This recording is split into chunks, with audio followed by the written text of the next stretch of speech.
নমস্কার বন্ধুরা, স্বপ্নাস ডায়েরিতে সবাইকে অনেক ওয়েলকাম জানাই। তো বন্ধুরা, যা গরম পড়েছে এর মধ্যে কিন্তু ঠান্ডা জাতীয় খেতে ভীষণ ভালো লাগে।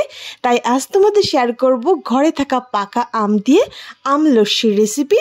মন প্রাণ একদম জুড়িয়ে যাবে যদি এইরকম একটা লস্যি তৈরি করা হয়।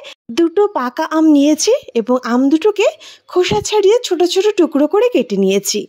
এবার একটা মিক্সি জারে আমগুলো দিয়ে দিলাম, পেস্ট করে নেব।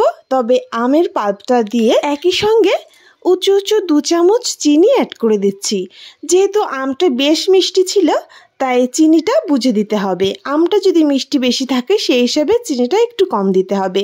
তো দেখো, বেশ মিহি পেস্ট করে নিয়ে এসেছি। এবার এই আমের পাল্পের মধ্যে অ্যাড করে দেব 1.5 বাটি টক দই। আমের পাল্প ছিল 1 বাটি মতো, তার সঙ্গে 1.5 বাটি টক দই আমি অ্যাড করে দিলাম। তারই সঙ্গে অ্যাড করে দিচ্ছি 1/2 চামচ বিট লবণ এবং দিয়ে দেবো কিছুটা বরফের টুকরো। এবার সব কিছুকে মিক্সিতে খুব ভালো করে ঘুরিয়ে নেব 3 থেকে 4 বার।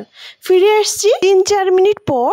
দেখো, এইরকম একটা লস্যি তৈরি হয়েছে, ভীষণই লোভনীয় হয় খেতে। এবার আমরা গ্লাসে সার্ভ করে নেব। এইরকম ঘনত্বের হবে, একটু গাঢ়ই হবে, যেহেতু এখানে আমি কোনো জল অ্যাড করিনি। এই গরমের সময় ঠান্ডা জাতীয় খেতে কার না ভালো লাগে।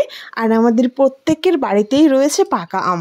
পাকা আম আর টক দই দিয়ে খুবই নর্মালভাবে এইভাবে যদি একবার লস্যি তৈরি করা হয়, খেতে এতটা ভালো লাগে, একবার তৈরি করলে তোমরা বুঝতে পারবে।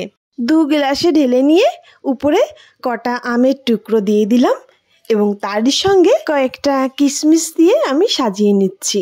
তোমরা চাইলে নাও দিতে পারো। খুবই সহজভাবে লস্যিটা তৈরি হয়ে গেল আর খুব অল্প উপকরণে। এই গরমের সময় খেতে এত ভালো লাগবে, তোমরা একবার তৈরি করলে বুঝতে পারবে। তো বন্ধুরা, আজ ভিডিওটি এ পর্যন্তই শেষ করছি।